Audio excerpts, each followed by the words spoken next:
some people, when the divine speaks, say, oh, it sounds like thunder.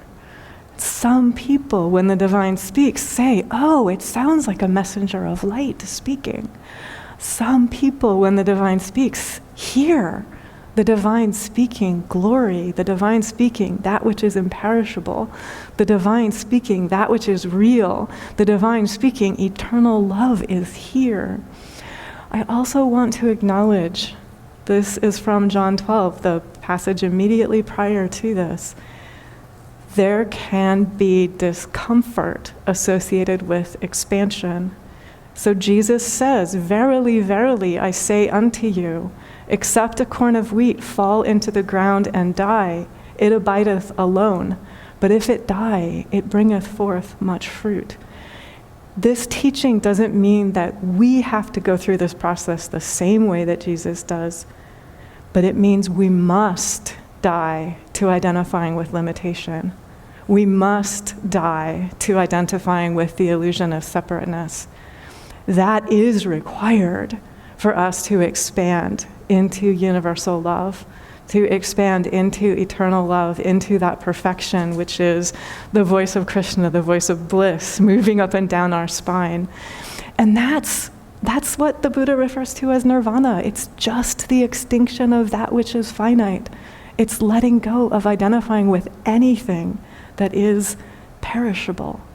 So that means can't identify with my senses because they're perishable. Can't identify with my mind because it's perishable. Can't identify with my intellect because it's perishable. I identify with eternal love.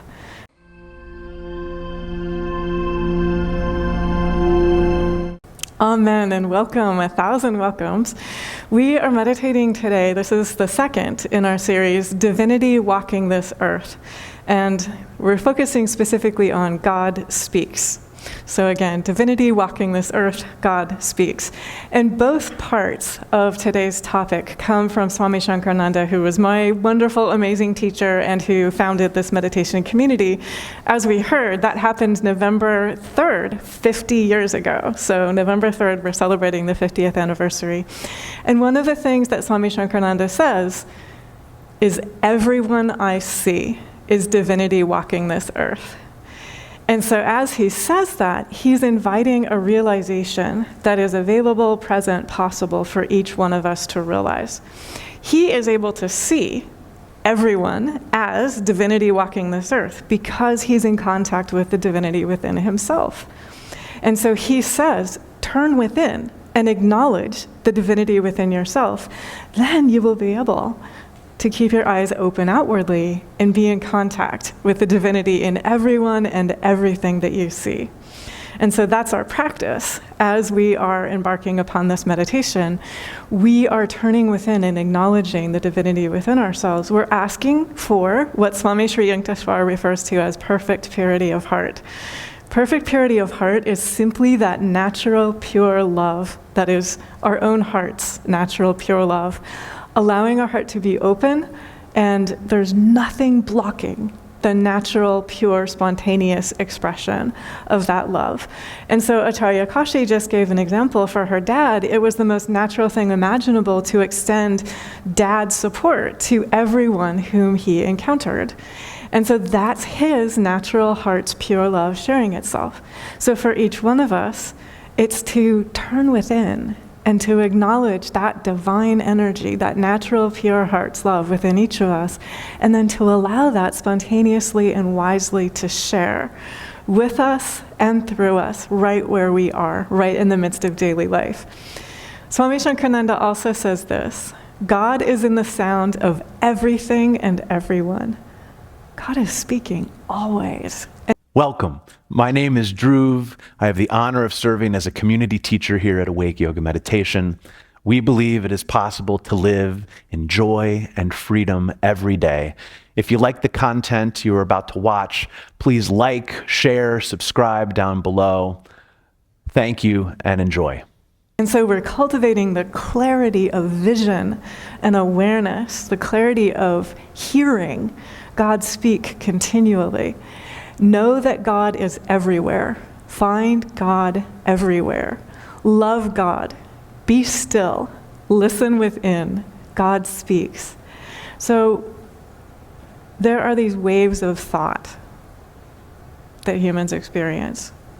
There are waves of feeling that humans experience. And what this is saying is that deeper than that, in the pure, quiet energy of devotion and peace and clarity within yourself, the divine is speaking continually. There is continual, silent, steady, quiet kindness and light and support, present and available with and within each one of us, with and within every being on the planet. And so we're willing to transform. We're willing to let go of identifying with any painful impressions. If any painful impressions arise, be willing to acknowledge it and offer them to the light. And connect with your own heart's natural pure love, which is deeper than any painful impressions. So any limited impressions, be willing to acknowledge them and lovingly offer them to the light. Allow them to melt away. Allow them to be transformed. So another thing that came to me as I was listening to Acharya Kashi talk about Krishna's flute, which is this divine song. When you hear the divine call, it's irresistible. You cannot help but respond to it. Guess where Krishna's flute is? It's within each of us. It's the spine within each of us. It's the 7 chakras within each of us. And so if we simply empty out and let go of any painful impressions, any limited impressions, bliss flows up and down the spine. That's our true nature. That's what Kriya gives us. That's what Karma Yoga gives us, is just realizing the bliss that is already here within us. If we simply are willing to let go of identifying with pain, identifying with limitation, let go of identifying with anything other than connectedness, let go of identifying with anything other than the real. And so a couple of teachings that help us connect with this, and then I'll share some contemporary stories that give us just vivid examples of this. The Shvetashvatara Upanishad says, an initiate in Kriya with the inherent divinity of the self, as with a lighted lamp, beholds within one's body the perfection of Brahman, the eternal and absolute reality. So what this says is Kriya reveals the inherent divinity that is already there within you. It's not that divinity needs to be added to you. Something that makes me smile, it's not that God likes anybody else more than God likes you. God totally adores you and totally adores everybody else. And you're simply allowing yourself to be fully in the energy of that adoring, letting go of anything that blocks the direct felt recognition of that adoring. And what this teaching says is the practice of Kriya just lights you up from within. The practice of Karma Yoga lights you up from within so that you realize the light is already here. That incredible divine love and that light and that support, it's already here. So I'm also just aware that in time and space, optical illusions can arise. And so I came across one that's just a very simple, pure example. I saw this video. The video lasted 1 minute and 5 seconds. And I'm saying that because online, many videos last 3 seconds. So 1 minute and 5 seconds is a really long video in online time. And this is a video of a dog trying to retrieve a ball, and the ball is in a pool of water, and there's an optical illusion. So the dog dives its head into the pool of water where the ball appears to be. And then the dog lifts its head. The head is dripping wet. It's like, where's the ball? There's no ball. The ball wasn't where it looked like the ball was going to be. And so the dog dives its head in again, lifts its head out to no avail. And then it starts studying. It places its paw in the water. And it's like, the ball looks like it's there, but it's not there. And it sort of like starts sweeping and touching and feeling until it's in direct contact with the ball. And then using its paw, it brings the ball close to the edge of the pool. And then it dives in and retrieves the ball. And so just to let you know that there can be optical illusions in time and space. The real is always there. The divine is always there, and sometimes it takes practice. The dog was engaged in practice. Sometimes it takes self-study. The dog was engaged in self-study. Sometimes it takes being very steadily focused on the goal, saying, I know what's real is there. I'm not going to be dismayed by this seeming illusion that is delaying me from reaching what is real.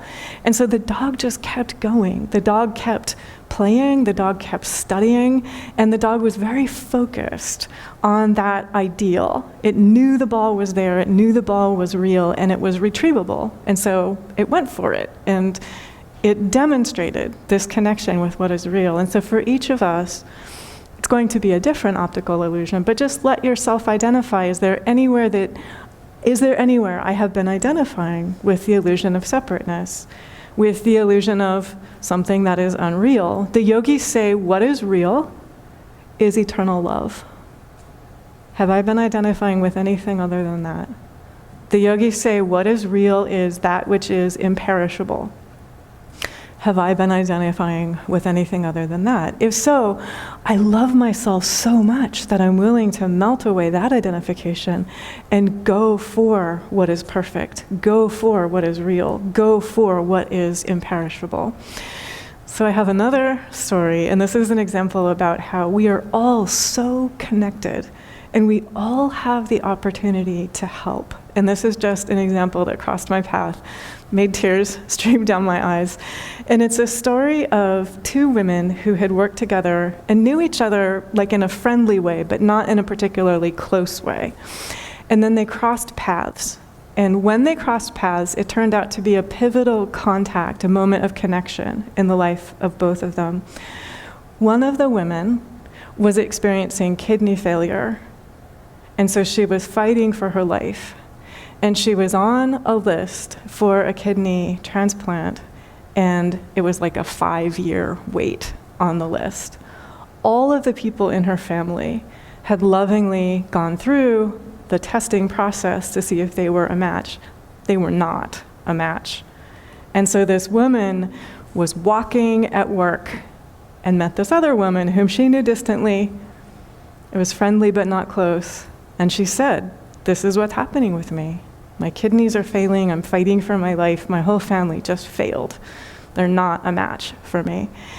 And the two women hugged. And in that moment, the colleague had a feeling that was a tingling sensation and a feeling of connection. And the woman who was looking for a kidney walked away saying, I wonder if she might be my donor. So the colleague went to the doctor and began a process of basically just testing, am I healthy? Began a process of talking to her husband. Her husband said, by all means, do this. Began a process, the whole process of preparing for the testing and readying for the transplant took about a year in time and space. And it involved extensive testing and preparation for both the woman who needed the kidney and the colleague, who turned out to be a perfect match, an absolutely perfect match. The colleague also had a dream, and this is one of those dreams that makes tears come to my eyes. Her father, who had passed away, came to her in this dream and repeated his dying words to her. And his dying words to her were this: if you get a chance to help somebody, you need to do it. And so she did. She gave her kidney to her colleague. The women named the kidney Joy. I am not making this up. And for both the women, it was an encounter of joy. It was an encounter of shared contact, of shared connection. They both said the whole thing felt spiritually guided. Neither of them, I think, particularly identify as religious, so they described it as a secular miracle. The woman who received the kidney said this about healing. She said, healing is not something that happens on a causal human plane.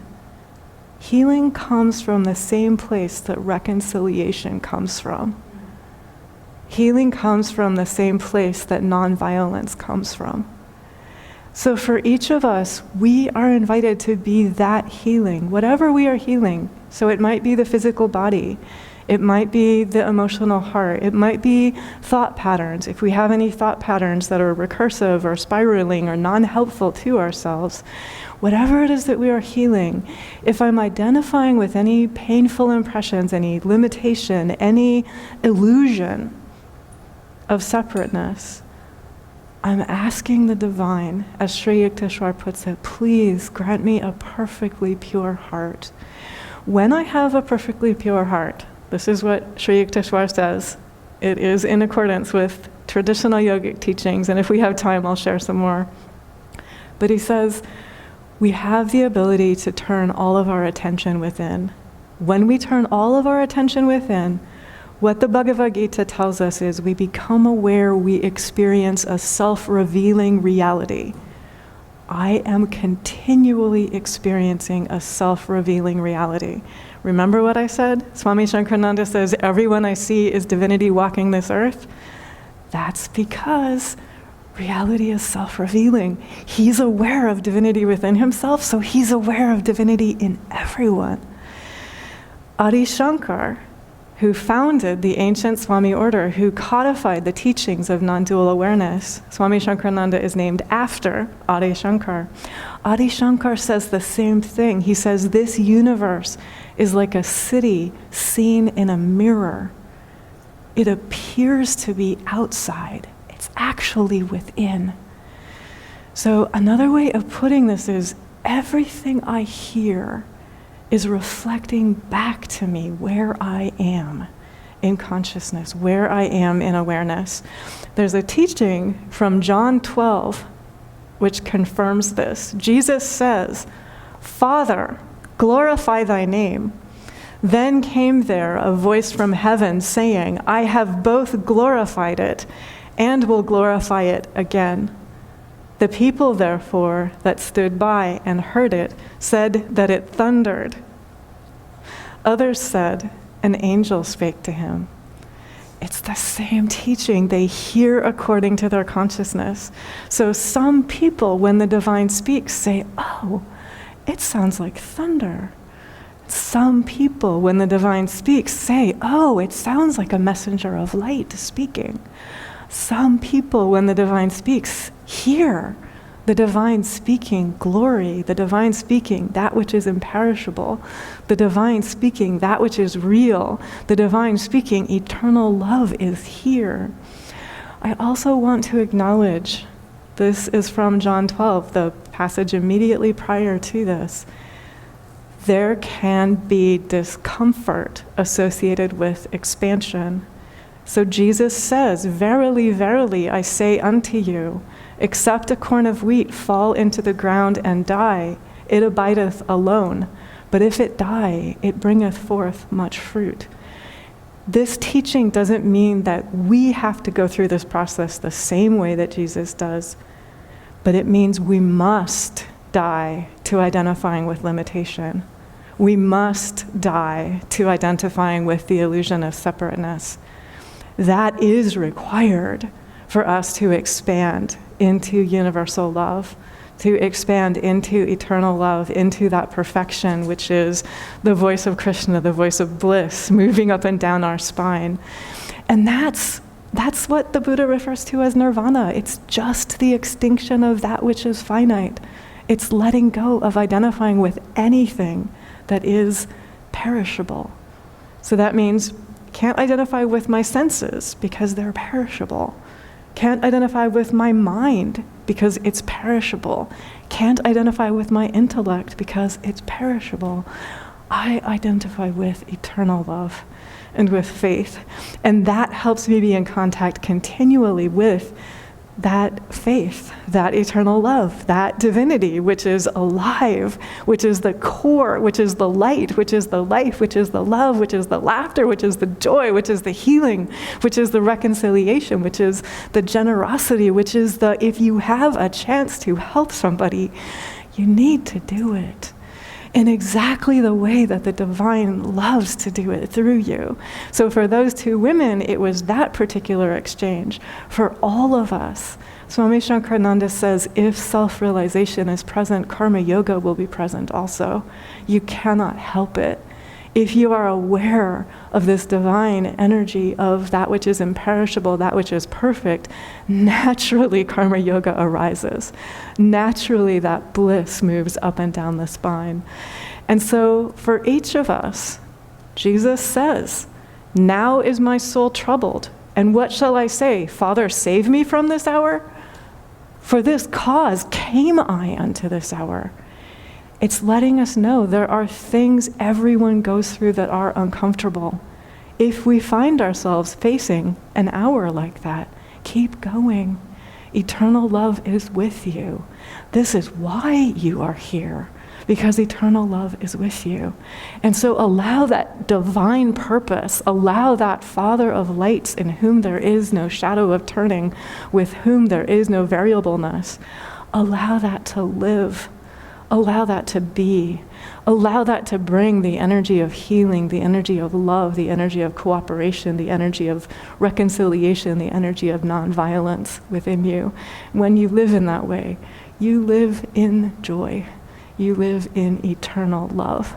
You live in that natural heart's pure love, which is one with the energy of faith, which is one with the energy of inner clarity and with courage. Thank God, and God bless us all.